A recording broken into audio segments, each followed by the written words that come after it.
And it's Renee Burke, so please give her a round of applause.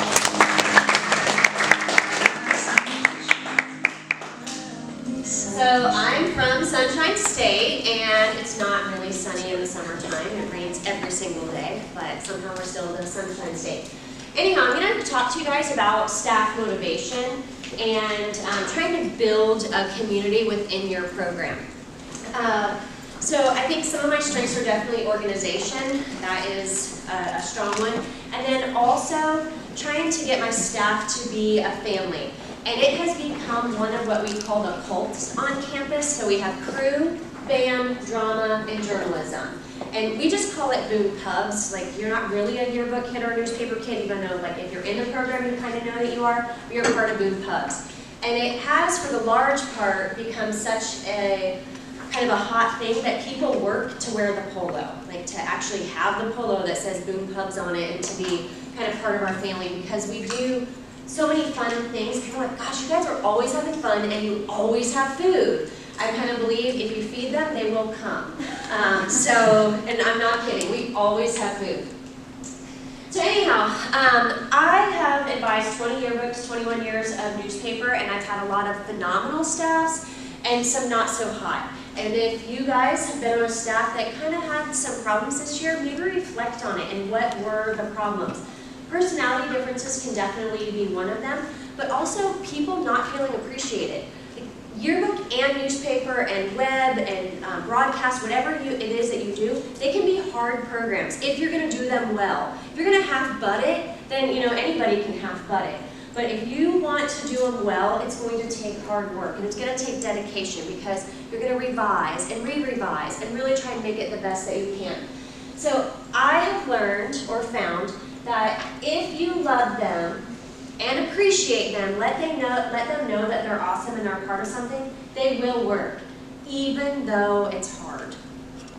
So first thing that we do at the beginning of the year is we often have a wedding where you get married, and there are vows that you can say that you're going to be loyal to this staff through the 2017-18 school year. You don't have to say for life, but you can get the rings for, I don't know, $4.99 at Joann's or Michael's, or whatever craft stores you guys have up here, and there's 40% off coupons because I'm a very frugal person, so use those and it's even cheaper.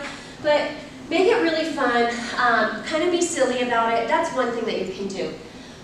We have a lot of kids who stay, bless you, multiple years, so we try and break down the us versus them at camp, but also at the beginning of the year with a secret pals thing. So newbies will draw out of the box that have the returners, returners draw out of the box for the newbies, and you're just buying or making kind of silly things for 6 weeks, and you leave clues of who you are, so that you're kind of starting to know each other, so we start bonding in that way. We go to camp. We go to camp as a staff, not one kid going to camp and 2 kids going to camp. Last year, out of my 55 pub kids, 48 attended camp. Like, that is basically a force to be reckoned with when we come in and we're all in shirts and hyped up and beating on a drum and all that kind of stuff.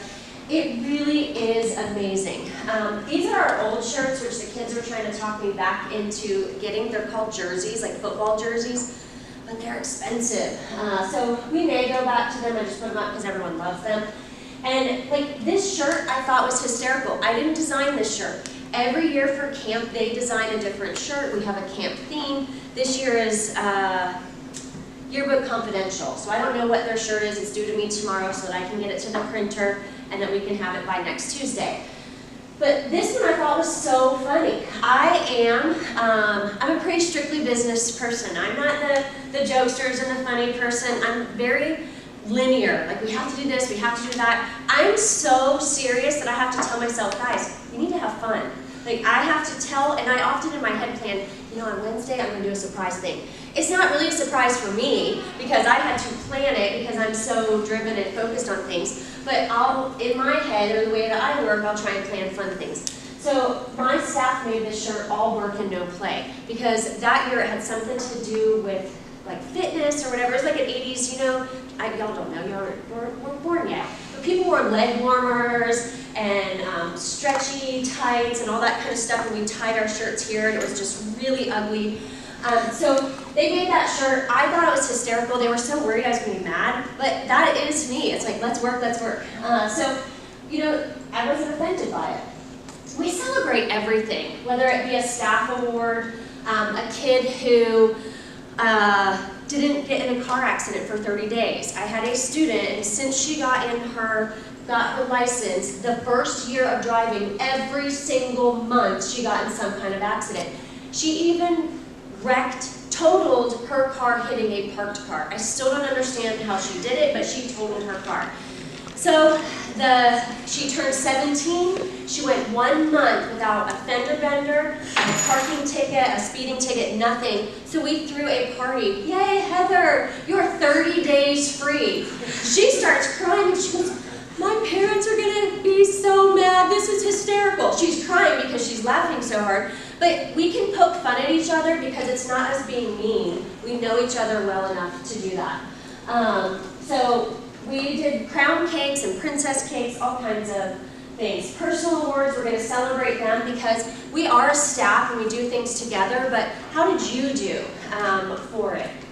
We also do a ton of birthdays. Every kid gets a birthday celebrated, and we've done this in a multitude of ways. Either having an activities director, where at the beginning of the year we all pay $5 and then they make the cakes and bring them in. We've done it that way. This past year, because our stupid county has a policy we can't bring baked goods anymore during the school day, so we'd have to wait until after school. So we had to buy cakes, so we just did, like, I started it, and then if I did your birthday, you did for the next one, and that kind of thing, so rotating, and that works great. And cookie cakes are like our demise of class, and we constantly have them, because we don't do one a month. Some staffs do one a month, but we do it every time we want you to feel special. This is your day. So even if you share a birthday with somebody else, we got to split you up. So seniority rules. It's your day on Monday, but you're sharing it with, you know, a freshman. Freshman gets theirs on Tuesday, because each of you deserves your own day. We also do tons of, like, just, I guess, cheesy stuff. I sponsor a pumpkin carving every year at our house. I make Bloody Joes, which are, you know, they're basically sloppy joes. And I make, like, Frankenstein fingers and all kinds of, like, fun foods. The kids freaking love it. It becomes a costume contest. You have to dress up and you have to attend. It's like you have to, because you don't want to miss out on it. They carve pumpkins. We line them up around the pool. We light them as we're eating dinner, so they're having dinner. The pumpkins are lit up, and it's just a ton of fun. We also do ugly sweater contest. All you win is a $5 Starbucks card. It's not like, woo, but they want to win the ugly contest. Some of them come and they have, like, lights on them and all kinds of things. So that's good. That's at our holiday party. This is great. This is Heads Up. I don't know if you guys have ever played that, but there have been times in class where it's just so stressful. Yearbook, especially for me, more so than newspaper, can be really stressful. So I was just like, time out, heads up. And, you know, it is what we need. And so they're playing it, we put them in teams. This one was the seniors versus the underclassmen, and, you know, it's just bragging rights. There's nothing important about it. This is Ultimate Frisbee. Every deadline we make, you can choose to play Ultimate Frisbee or whatever else. My kids love Ultimate Frisbee. It gets so hot, though. It is Florida, you guys. It was 95 degrees when I left with like a 90% humidity. It is hot. So, Staffer of the Deadline. This is our Staffer of the Deadline this year. Every year is different. They come, like last year had a boa and a crown and different things, but it's whatever the editor-in-chief kind of marks the year. Our group was really into Mexican food this year. I feel like every work night was Mexican food. So the big sombrero, the little whatever, the little shakers, and then I think we did $15 to Target is what the Staffer of the Deadline was. And so for the first deadline, the editors kind of pick it, and then it becomes the editors with the last Staffer of the Deadline, and then the editors with the last one, and so forth. So it's just kind of fun. You're doing your job. You're supposed to do it anyway. You know, like, you are supposed to do it, but it's also nice to be recognized sometimes, like, hey, you did an awesome job. So that's something that we do. We do delivery day shirts. We do so many shirts. I swear that every year my kids could probably go 2 weeks without ever having to wear anything but a yearbook newspaper. Boom Pub shirt is what we call them. That's our cover from this year's book. This is what the editors designed. That's the front, that's the back. Our student body loved it so much they asked if they could buy them. They're like, can we buy those shirts? I was like, no, it's like you have to be on staff. That was my response. You got to be on staff. So join staff, and then you can get one next year. But that's kind of what you want, is people want to be a part of it, want to wear your gear. We have people all the time say, how do I get a Boom Pub shirt? Be on staff. That's how you get a Boom Pub shirt. We go to conferences, which I think is great for bonding. And I've heard from some of my kids about them going to JEA. So you have JEA/NSPA that you guys can go to. This year it's in Dallas and then in San Francisco. They're phenomenal. You also have the Columbia Scholastic Press Association, which is always in New York. Wonderful, wonderful city. And then you have your local. You know, like Texas has, is it ILPC? I don't know if anybody knows. And then like we have FSPA, which is our local one, and we can be a part of SIPA, because we're in the South. So each state usually has a state organization, so just even going to those. Coming here is fantastic, but you want to try and do stuff more as a staff so that you create that family bond. And when we're having a bad day, we know that we have people that we can count on. And I don't mean having a bad day in journalism. We have bad days, you know, like we didn't pass a test, we didn't do different things. We need to know that we have people that we can go to. One of my favorite things is, at lunchtime, there's 35 kids in my classroom. And they're hanging out, and people come in and are like, oh, I'm sorry, I thought you weren't in class. I'm like, no, we're not in class. Like, they're just chilling, they're hanging out, some are working, some are eating at our center tables and that kind of thing. But they love being around each other so much that they actually stay there before school. They're all in there. After school, it's just a great, safe place. So go on trips, attend things. It's good for your program, it's good for your learning, but it's also great for staff morale. We participate in a ton of stuff on campus. One of them is Relay for Life, but we take it to the next level. And we theme out everything. We're gonna, like, if we're gonna do it, we're gonna totally geek it up, and we're gonna theme it all night. So this year was Illuminating Hope, so we're like, heck yeah, we're dressed in 80s style. We made our tent all 80s style. We sold Pop Rocks and gummy bears and things like that were from the 80s. And then this one was something about music, I can't remember. But we dressed as different rock stars. So we put our tent as that. We participate in social movements. These are new staffers about to dunk our editors, which you know that they got super excited about that. And then we challenged our principal, who then challenged other people. So it's just kind of fun stuff that you guys can do. We do our banquet as a theme, and all of the seniors come together and we go, okay, what is our theme going to be this year? This was not a happy theme. So I've done this for 21 years, and I have a lot of horror stories that I can tell you guys about, but we have survived them all. And this one is one of the world's worst. You can't even imagine it. But because, I'm probably going to tear up, because these kids were so close, we survived. So we had a jerk of a kid delete our server. He hacked into a secure server and deleted the entire yearbook and newspaper server.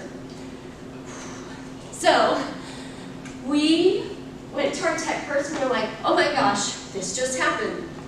I had been out because I had surgery, and I always back up on Fridays. I always back up, but I was gone for 2 weeks, so we didn't have it. And then I also didn't back up this people section because I'm like, it's so big and I've got to go home and blah, blah, blah. My fault. But also our server is supposed to be backed up.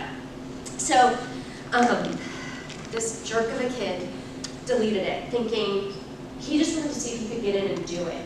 And he thought, the school has a backup, like it's a public school. You would think. Our tech person backed up everything I threw away all year long. So when she restored the server, it was all of our trash.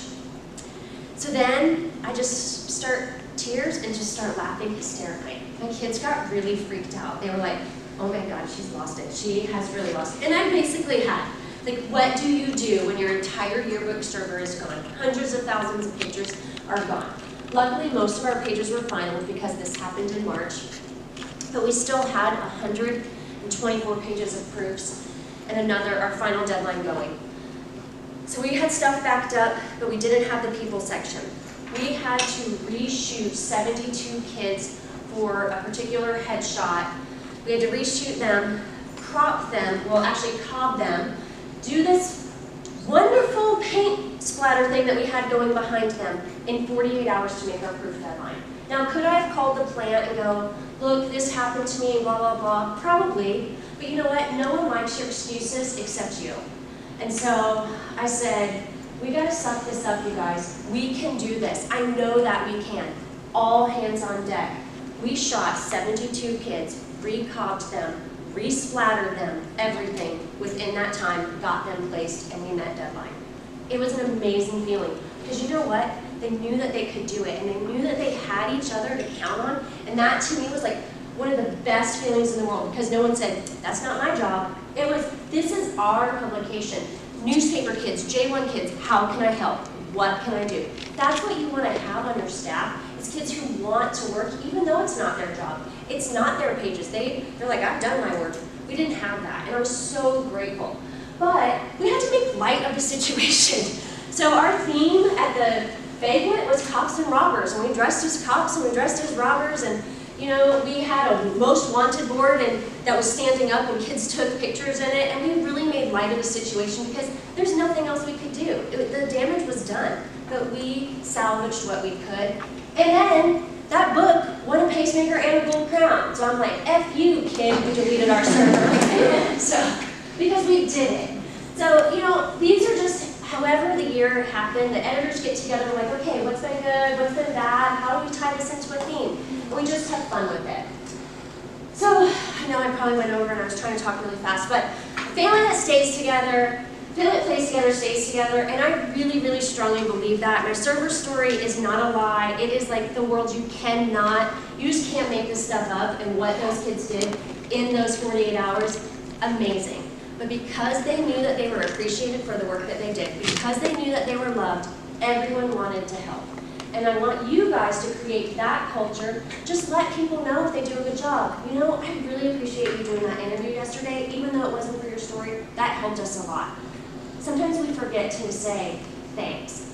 I still make my kids do handwritten letters to every single advertiser. We still handwrite thank you notes. I still personally handwrite because it sets you above. So don't be afraid, especially if you're an editor in here. Thank you. It goes a long way. So that's my Inspire talk. Hopefully